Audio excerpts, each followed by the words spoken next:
there. My name is Jessica Crow. I'm the founder of Apogee and the host of Change Leader Insights, which is a podcast all about leading change, having the mindset, skills, what's required as an individual in an organization as a leader, and how you help navigate that process, not only for yourself, but working with and through other people within the organization. And it can be broader to communities, et cetera. But I'm so excited. Today, I have here with me Parissa Behnia, and she's got a lot of information, a lot of fun stuff to talk about today.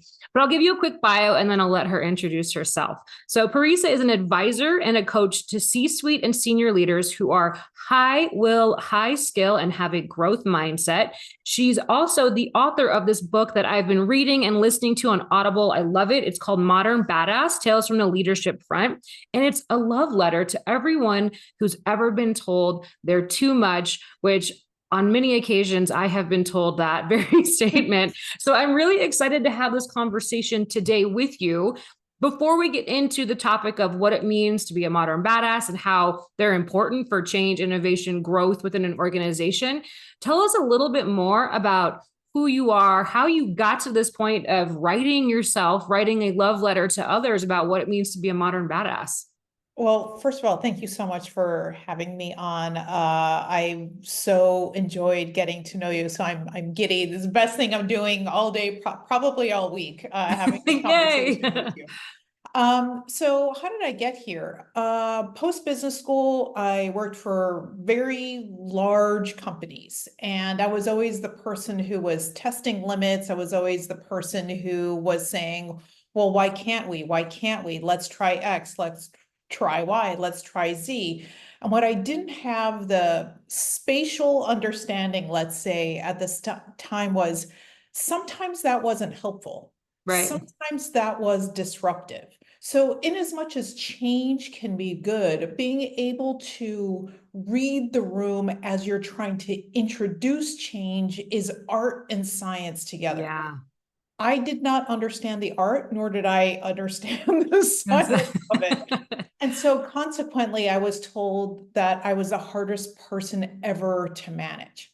Mm-hmm. And I take responsibility for how I showed up. And I also recognize now, 9 bajillion years later, that I didn't know how to ask for help. And they also didn't know how to lead someone like me. Right. So fast forward today, some 20 years later, the work I do in the world is that I advise and coach people who are these disruptors, these change agents, these pattern interrupters, these wildly creative people who are additive to an organization, but don't always know how to channel the energy such that they're seen as exactly what we need, as opposed to too much, too bold, too divisive, too so on and so forth. So I'd gone through the exercise a number of times. I'm like, there's a pattern here.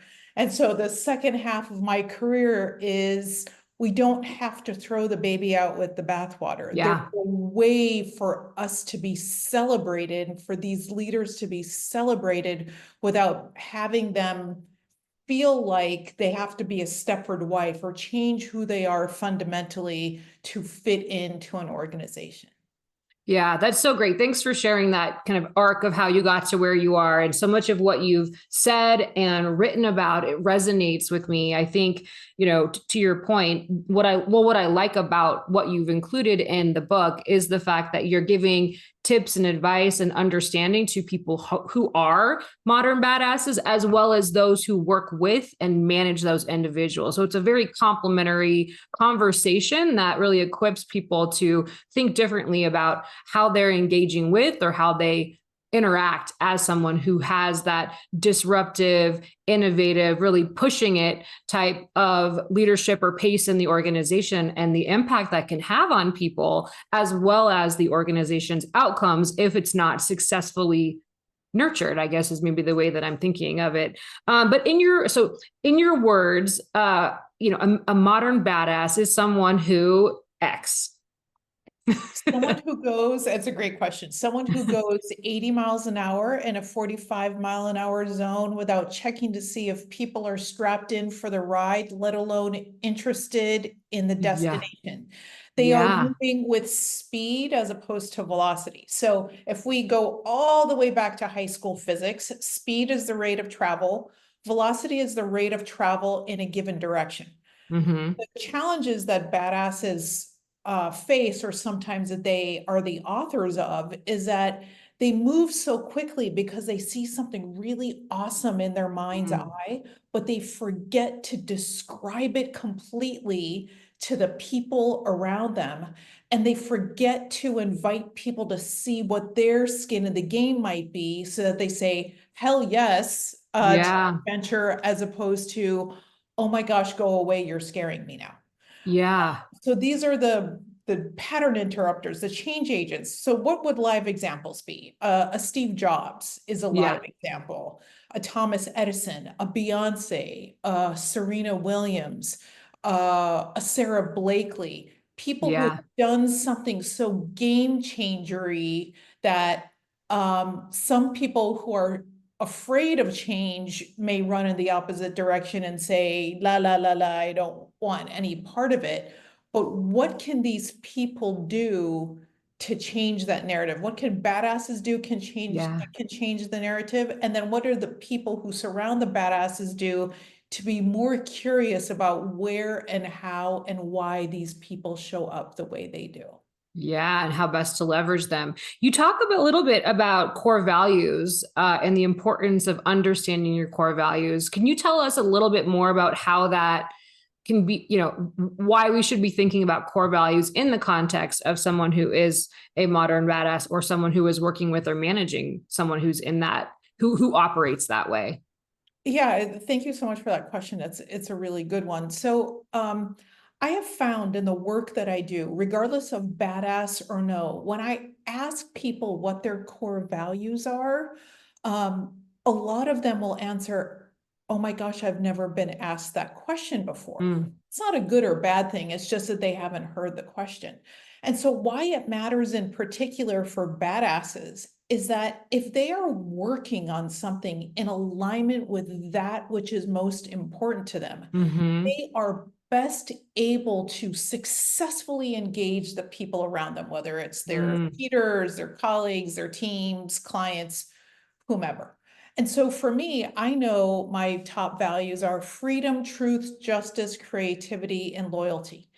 And mm-hmm, anytime I'm touching something that is in direct conflict with one of those things, or that is not at all aligned with any of them, I notice my behavior changes. I mm, notice that I get irritable. I notice that I get impatient. I notice that I'm not able to communicate as effectively as I would like. And mm-hmm, so I regulate, or I choose based on what feels good for me, not only values wise, but then also my body communicates with me when my mm-hmm. brain is a little slow to say, hey, this feels good, or hey, no, run in the opposite direction. Yeah. But having that clarity on values is the number one thing that a badass can do to help them engage better with other people. That makes a lot of sense. And I would even go, the next step would be, I think that's a great recommendation for anyone, period, who's trying to figure out how to collaborate and work with others, because that will allow them to stay in alignment with what they care about. And then if they don't, then, all the things that you mentioned happen to you. I have felt that happen for me when I make decisions, behave in ways that are out of alignment with my values. So I really love that message, not only for badasses, but for anybody in an organization. And then what about, you talk about that there's a lot of superpowers that badasses have and strengths, right? What is if you were to give some advice to a client, to an organization, on why it's important for badasses to focus on their strengths, can you tell us a little bit more about that? Like, why does that matter as well? Well, as a general matter, when we have clarity on our zone of genius, which is the highest and best use of our time and talent, and zone of genius is out of Gay Hendricks' book, The Big I Leap. love his book. Yeah. Yeah, that's a So good. fantastic book. When we're working in our genius, and we're working in our genius that is aligned with our values, then it's like we're 10xing our own impact. So if Mm-hmm. we're working in alignment with our values, but it's not in our genius, we're doing fine. We can probably make a very good living. But when it's that zone of genius coupled with the values, there's just something, it's like alchemy, something happens where, like I said, it's 10x, especially when we are working with people who have complementary strengths. We Mm-hmm. also have a solid understanding on what their values are. So it doesn't have to be matchy-matchy, but as long as I know what your values are and what your strengths are and how I can make mine complement yours, and then the two of us together, it's like rocket fuel. Like, why wouldn't we want to have awareness of that? Now, the flip side is also clarity on where you might be horrible at something. So Right. I just gave a talk called Embrace the Suck, and it was Yeah. exactly on that thing, is be clear on what you're terrible at and Yeah. fall in love with it. Because if you're in love with it, it means that you're clear on where your strengths live. So Yeah. I'm terrible at bookkeeping. I'm terrible at housekeeping. The cleaning service is coming in a couple hours, right? Yeah. So like, as long as I'm clear on what I'm awesome at and I don't dabble in the things that I'm terrible at, Yeah. then the added value, my creativity, my ability to connect successfully with other people is, it's endless. And why wouldn't we want to have that as a modern badass superpower? Yeah, I like that a lot. It got me thinking though, if you're in an organization, there are going to be tasks that we have to do that we don't necessarily love. Not everyone has the opportunity to Right. manage others and delegate some of those things. How do you have a conversation? Like if you know where you really shine and you have your zone of genius, and then there are those areas, like how would you approach that conversation with a peer or a leader or your boss? How do you go about it that way? It's such a good question. And one of the gifts that we can give ourselves is clarity. When there's Mm-hmm. clarity on what the goal is and there's clarity on what the strategy is, Mm-hmm. then even when we're faced with doing something that is not quite as palatable, if it's aligned with the goal and the strategy, then you're saying, Mm-hmm. oh, okay, this is why it is that I Got it. can buy into this. This is why it makes sense for me. This is why it's serving the greater good. So you don't, I mean, look, we're human. We're always going to do stuff that we don't like, right? Yeah. And if I'm clear on how it serves me in the larger big picture, then I'm good with it. But if it feels disjointed, I mean, that is like a sad trombone, Right. which we don't Arr, want. arr. Yeah. Got it. That makes sense. Okay. So what I'm hearing you say is if we understand the big picture and how it all aligns, a badass can not just tolerate, but they're good with it. Like they're going to make it work, whether they have somebody to work with or delegate to, they'll be able to move forward regardless. But it does sound like these individuals, in an organization, those are the ones you should be tapping on the shoulder and saying, hey, we have this greenfield space. We want you to figure something out, or here's a really, gnarly project. You want to put them in charge of it, right? Or like have them be on the team at least, is because that's when it comes to innovation, that's really, you need individuals who are going to think outside the box. And those badasses are the ones that are not just thinking outside the box. They've thrown the box out and they're like in a whole other material or whole other dimension, right? Right, that's exactly right. I'm going to misquote Banksy, that fantastic artist. And he said something like, don't just think out of the box, take a knife to it. So destroy Yeah. it. I mean, because nothing, except there are very few things that are actually sacred. And so the Yeah. gift of a badass is that they love standing in front of a whiteboard and ask what's possible, right? They Mm-hmm. lean into the ambiguity. They find the ambiguity interesting or creative. So let them have that gift of ambiguity. Let them stand in front of the whiteboard and say, what's possible if we explored X?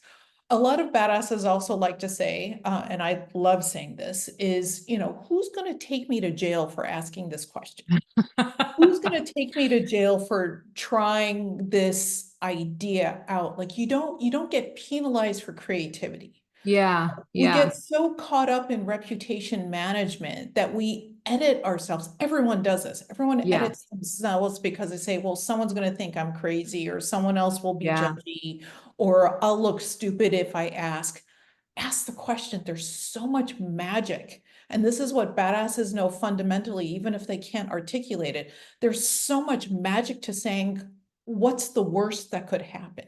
Right. Let's try this out. There's beauty in expressing your creativity.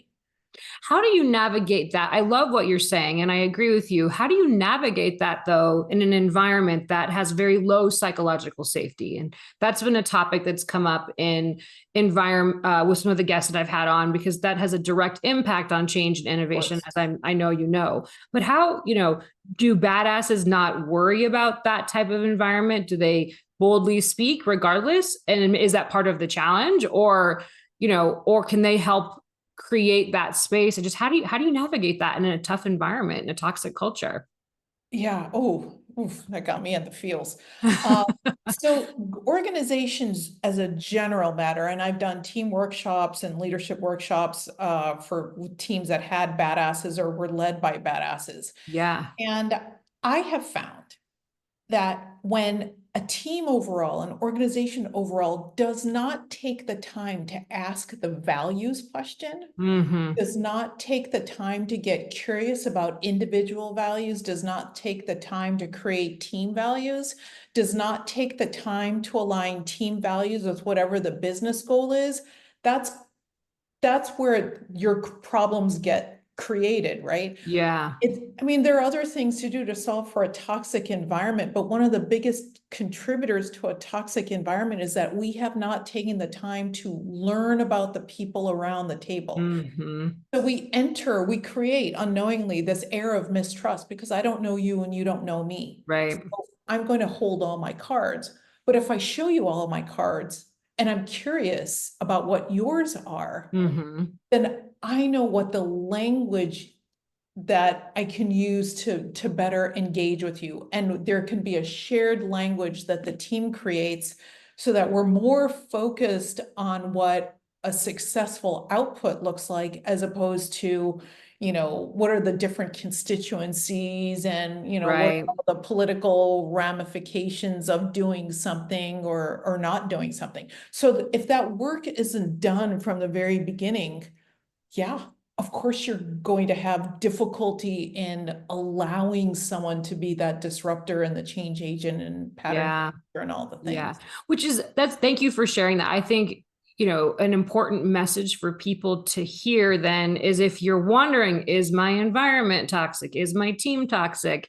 The next question should be, have we done that values alignment? Have we had those conversations? Are we creating that space? And if you're not clear, then it seems like maybe a good idea to do what you're describing, because you want to have the environment support the individuals that are modern badasses, and that are not necessarily at that pace to feel like they can share their ideas, to ask those questions. What's the worst thing that could happen here, without feeling like they're going to be penalized? So I really like that. What about, from a leadership perspective, whether you're a badass in a leadership role, or you're someone who's been tapped to lead others through change? But I guess we'll lean into the modern badass, leading others through change, and knowing that your pace is faster, your way of thinking is faster, and sometimes you don't bring people along for the ride.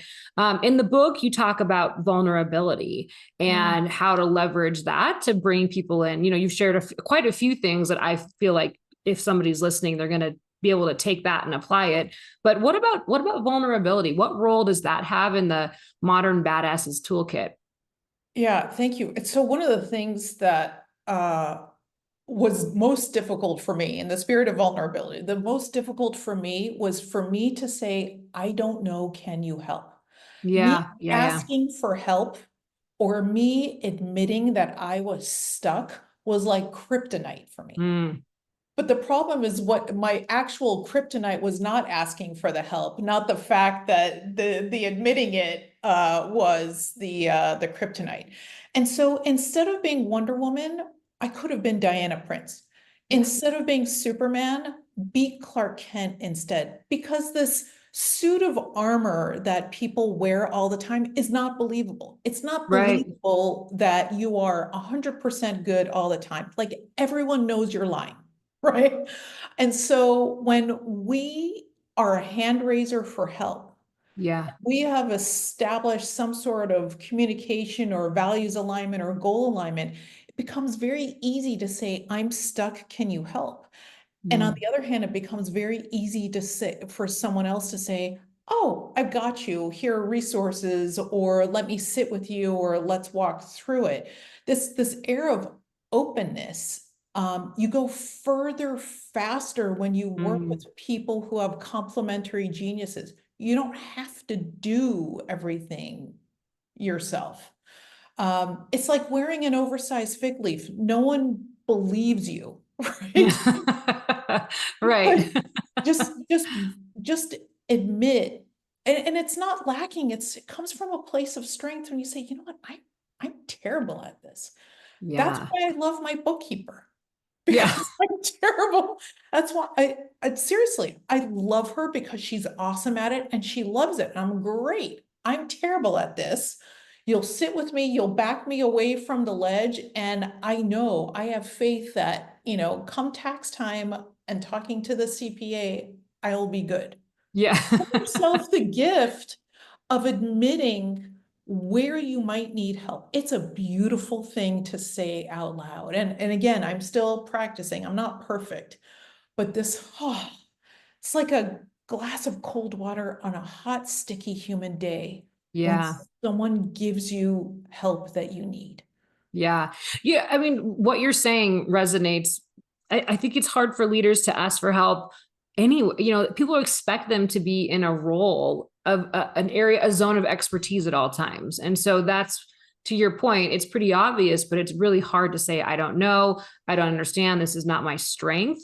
So I love that you're giving people not only permission, but encouraging people to ask for that help. And that's a way to tap into being vulnerable. And it'll be more, the response will be better than if you try to, the fake it till you make it doesn't really work here. Is what I guess the way to summarize. And you become a better leader, and then your teams are more engaged with you because, hey, wow, this person modeled something for my own leadership. Yeah. So the ripples of impact for expressing some vulnerability goes farther than you realize. Don't be selfish and not admit to being vulnerable. The most unselfish thing you can do is admit where your vulnerabilities live. Mm-hmm.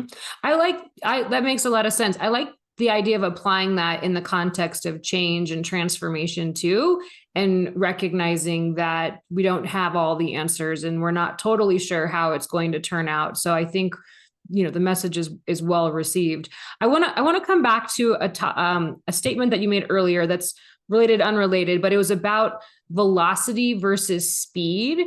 And I think, that does relate to being vulnerable too, but also coming to the idea of change. How can modern badasses in, everything that you've talked about, but when it comes to organizations have deadlines, they have agendas, and so do individuals and their teams. How do we, when we're moving towards a goal, and we're thinking about moving quickly, how do we balance that velocity versus speed conversation? How do I, as a modern badass, manage that process practically in an organization that has, a lot of stakeholders that are demanding different things? Yeah, that's a great question. So velocity is speed, the rate of travel in a given direction. It is embedded in there that there is alignment on the strategy, the goal, the values, all the things. And Mm-hmm. so it becomes easy to separate the wheat from the chaff. Mm. And you're moving with velocity as opposed to moving with speed. Okay. There's that, if you don't stand for something, you'll fall for anything sort of thing. Yeah. But if I'm moving with velocity and something comes in that doesn't appear to have anything to do with the price of gold, you can say, thank you, it doesn't apply, and you keep moving. It's kind of like that slow and steady wins the race. It appears to be slow, but it's actually the quickest thing possible to work with velocity because you do a very good job of filtering for what's important and filtering for what's relevant.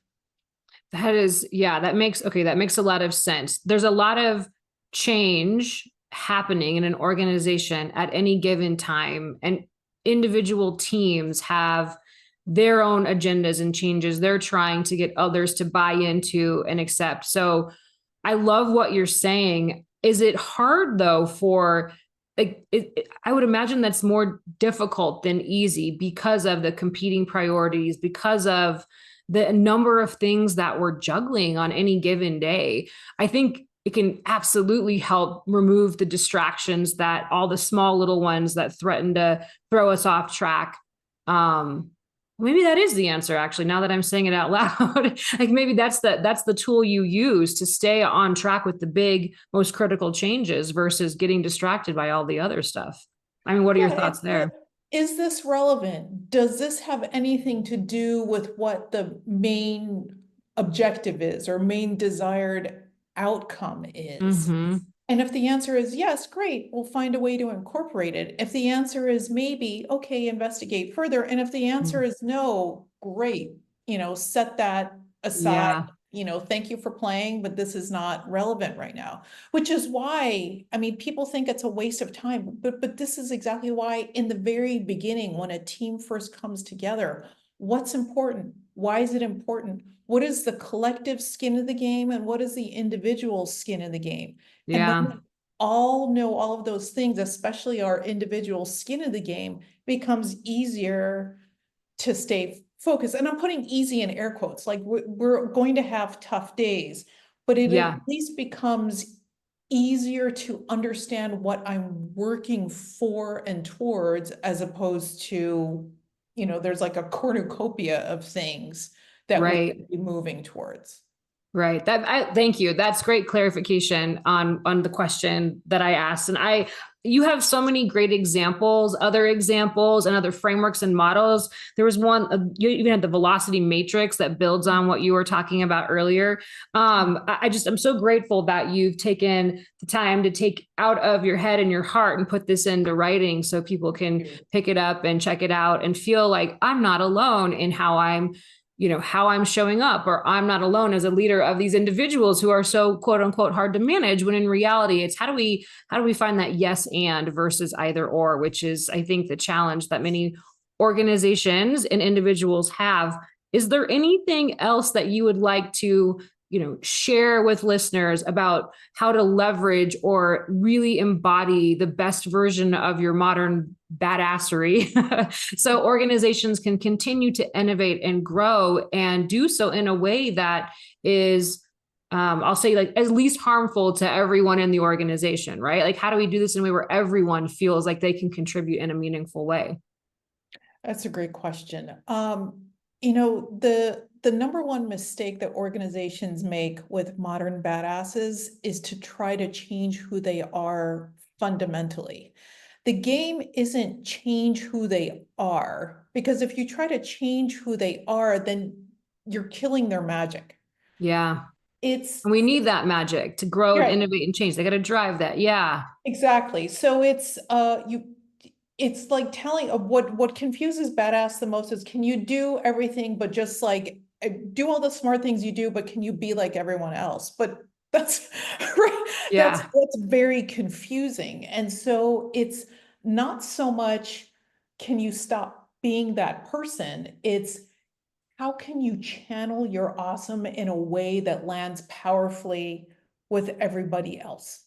That is great. Yeah. Not interested in changing someone, it's impossible. But what you can do is help them be better understood.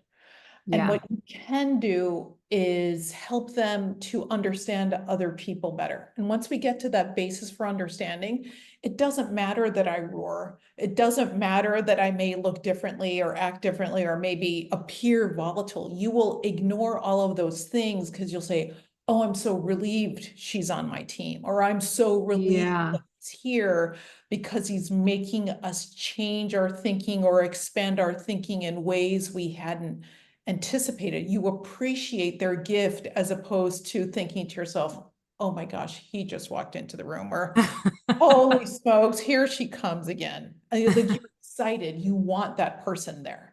Yeah. Oh, I love that, Parisa. Thank you so much for making time to come on the show and share your energy and wisdom and light with the listeners and viewers.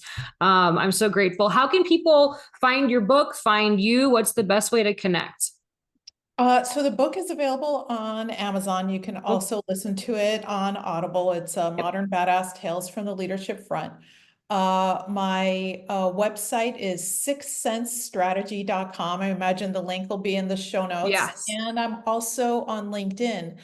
The other fun thing is I have a Modern Badass quiz, which you can find on my website. It Cool. gauges where you might be on the Modern Badass curve. It asks you some 7 questions. And then based on that, you'll get some feedback. So those are all the different and fun ways that we can engage with one another. I love that. And so if there are modern badasses who take the quiz, realize they could use a little help, they can connect with you and you can help them be better heard and well received in the organization, which is a lot of fun. Thank you so much again for your time. Thanks everyone for listening. And yeah, have a great rest of your day. Thank you. Be well.